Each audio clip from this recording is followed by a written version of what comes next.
Okay, so now we have talked about the problem with trading psychology. We've talked about the trading psychology when it comes to taking losses. But what a lot of people don't understand is that trading psychology is not only needed when you are taking losses, it's actually quite important when you are taking winners too. Because think about this. How many times have you actually lost after a winning streak? Probably a lot of the times. And the reason that happens is because you become complacent. You're like, oh my God, I finally cracked it. This is it, blah, blah, blah. And then you just enter in this spiral that you just lose and lose and lose and lose. And that stemmed from the fact that you were so overconfident during the win that then the loss was too big, or you were still expecting more wins, more wins, more wins, more wins. And then because the loss was too big, or because the expectation and reality gap was so big because you were in the winning streak, now you take a loss and now you enter in this spiral, and then you blame taking losses. When in reality, the problem was you taking the winners. Now, let me ask you, what is the number one thing that successful people say that is our biggest issue as humans? Is that once we start facing a little bit of success, we start becoming complacent. And I can tell you that that is an absolute fact, because most of my worst months came after good months, came after great months where I thought that I have cracked the code, right? Months that I've made great returns, great money. All of a sudden, why am I losing this funded account in this month? Right after I got a big payout, right? So, for example, let me tell you a quick story. It was in 2022. I got my biggest payout, which was a $35,000 payout. A little bit after, we're talking 1 month after, I had no more funded accounts. And what am I going to blame? Why do so many people blame the fact that, oh, it was the losing that affected me, when in reality, the problem that stemmed, like the actual real problem, was the winning streak you had before, was the expectations of winning you had before. And that is the problem, is that once you start winning, you start thinking that you are entitled to continue winning, when that is not the case at all. The market can take everything away from you. The market will take everything away from you. If you are not able to understand your emotions, if you are not able to manage your expectations, if you just think that you are entitled to this win, you will lose. And when you lose, you will blame losing and, oh, my trading psychology is bad when I take losses. No, you just become too much of an emotional roller coaster. And this is the problem. I was talking with a trading psychology coach. This was already 2 or 3 years ago. And he was always mentioning that emotions are like a pendulum. That means that the more you get happy when you get a win, the more you will get sad when you get a loser. Why? Because, again, it's like a pendulum. If this water stays just like this, it's not going to move. Or if I just move it a little bit, it moves a little. But if I put the water all the way here, so imagine that your emotions, oh my God, am I retarded? Imagine that this is your emotions when you take a win, right? This is your emotions when you take a win. When you take a loss, this is going to be like way more. Obviously, this was a horrible demonstration. But let me see. Whatever. I don't have anything here to make a good demonstration. So this is say that the more emotions you feel when you win, the more emotions you feel when you lose. And vice versa also. If you are extremely emotional when you lose, you will be extremely emotional when you win. And you're always going to be in this pendulum of emotion when I win, emotion when I lose, emotion when I win, emotion when I lose. When the number one thing you have to do is you have to reduce this as much as possible. The goal here is not for you to become a robot. I find it so stupid stupid when people say in trading psychology, you have to be a robot. You have to trade like a robot. No, you don't. Right? When people say that trading emotions are not good, obviously they're not good. But if I drink 1,000 of these bottles of water in one day, that's also not good. So what you need to understand is that emotion in of itself is not bad. It comes from the amount of emotion that you feel. And when taking a win, if you have a large amount of emotion, you are not understanding that exactly what a win is the same thing as what a loss is. A win and a loss in trading are the exact same thing with a different outcome. And what is that number one thing? Is that you executed in line with your edge and it played out. So it was either a win or a loss, but you took a trade based on a statistic, right? You don't know if the next trade is going to be a win or if it's going to be a loss. So I know for a fact that when I take a trade, I'm already accepting that it's a loss, accepting that it is going to be a loss. And if it turns into a win, great. I will manage my emotions as the trade is running. Because as I said in the previous video, I always expect the worst case scenario. If I enter in a trade, I expect the trade to be a loss. If I manage the trade to break even, I expect the trade to be a break even. It does not matter if the trade is running $500,000. It does not matter if the trade is running $2. Whatever it is, or the trade is running 1% or 50 pips, whatever metric you want to give it. My expectation is always set in the worst case scenario. Because handling a winner should be done in the same way as handling a loser. It's already to be expected. But the reason why this is powerful is, let me quickly grab the whiteboard. I love this whiteboard. It's huge. So,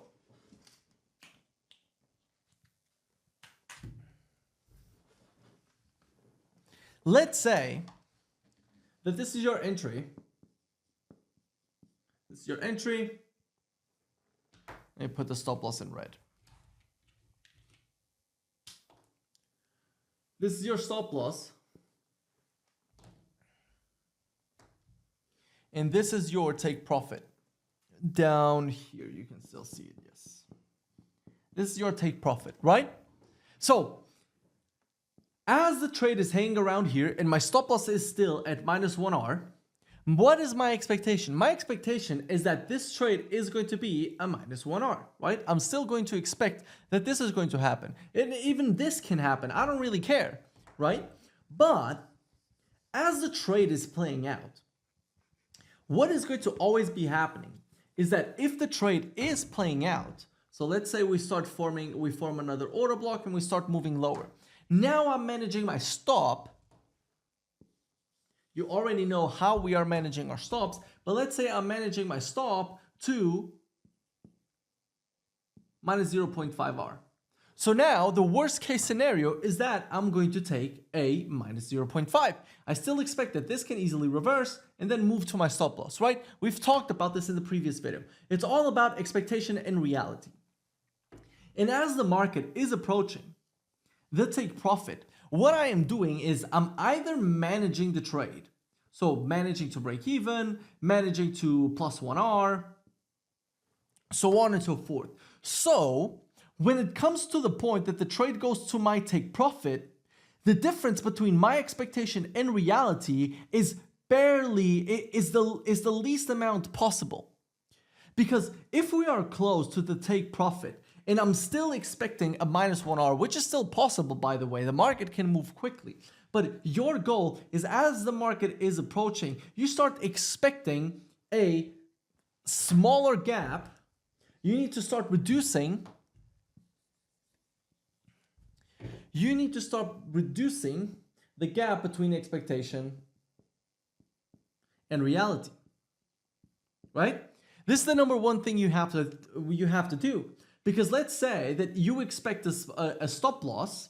So let's say that this has probably already happened to you, where the market starts absolutely impulsing to the upside. It almost hits your stop loss, and then it completely reverses and hits your TP. This is the time where you become the most emotional. And that is because your expectation is up here and the reality is down here. So since this gap is so big, your emotion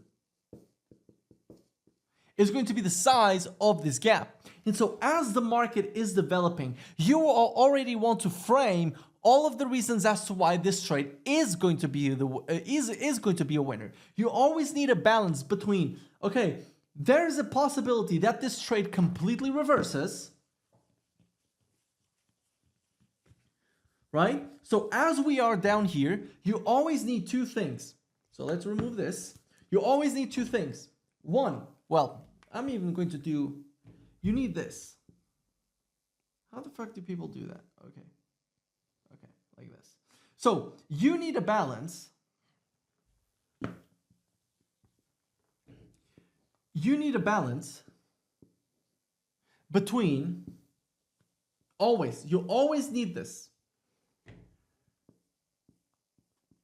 Reasons for win and reasons for loss. Because if you always know the reasons as to why this trade is going to be a winner, and you always know the reasons as to why this trade can be a loser, meaning there's always a reason as to why the market could reverse from where it's at right now. Maybe there's a daily inverted fair value gap. Maybe there is a 15-minute fair value gap, a 1-minute fair value gap, whatever it is. There's always a reason as to why the market can move higher and go towards your stops. But as we are approaching the take profit, and you have a lot of reasons as to why this trade can be a loss, you need to start thinking all the reasons why this trade is going to play out. So when it does, you're like, okay, I already expected that. And then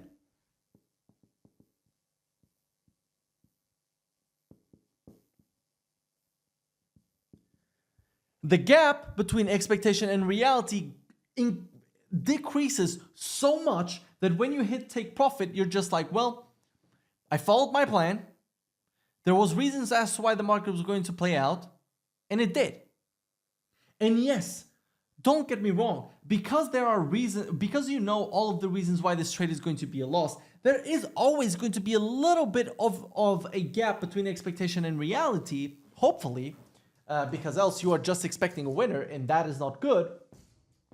Don't get me wrong, like, it's okay for you to be happy when you take a win, right? Like, we're humans at the end of the day. If you are, like, listen, when you take a win, that means that you are more like, that you are closer to your goals as a trader. You are closer to your monetary goals as a trader. You are closer to your monetary goals in life. You are closer to so many of your goals in life that it's normal that you are going to have positive emotion, and that is good. The problem is you cannot let that affect you in the coming trades. So first of all, understand every single trade is different. A win and a loss that you followed your plan are the same thing with different outcomes, right? It's 50-50. Let's say it's 50-50.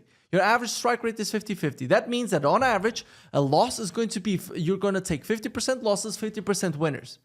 Both of them, you are following the plan, right? But the problem with so many traders is that they think that a winning trade is something that they did right and a losing trade is something that they did wrong. You need to understand a winning trade and a losing trade in which you followed your plan are the exact same thing with different outcomes. And then in order to reduce the amount of emotion when you take a win, is by, one, understanding this first point, which is absolutely crucial, which means you just did your job. And then second is that you need to reduce, as the trade is moving in your direction, you need to understand all of the reasons why the trade is going to be a loss to reduce negative emotion, but you also need to understand the reasons as to why this trade is going to be a win to reduce emotions when the win does come. Because the worst thing that you can do is have a lucky trade where it always almost went to stop loss, then it went to your TP, now you feel amazing, and all of a sudden you are entering in reckless trades and you lose everything. How do you think I feel? How do you think I felt when I had a $35,000 payout? How do you think I felt when that happened? I felt absolutely amazing, right? I felt like I cracked the code. I got everything I ever wanted. I'm rich, baby. I had never seen like $15,000 in my life. I'd never seen $10,000 in my life. Now I'm getting a $35,000 payout. I was feeling over the top, amazing. And then I lost everything because I got complacent. Because all of a sudden, all of the trades that I was watching, it was like, no, this is going to be a winner because of this, this, and this, and this. So the expectation was always that all these trades are now going to be winners.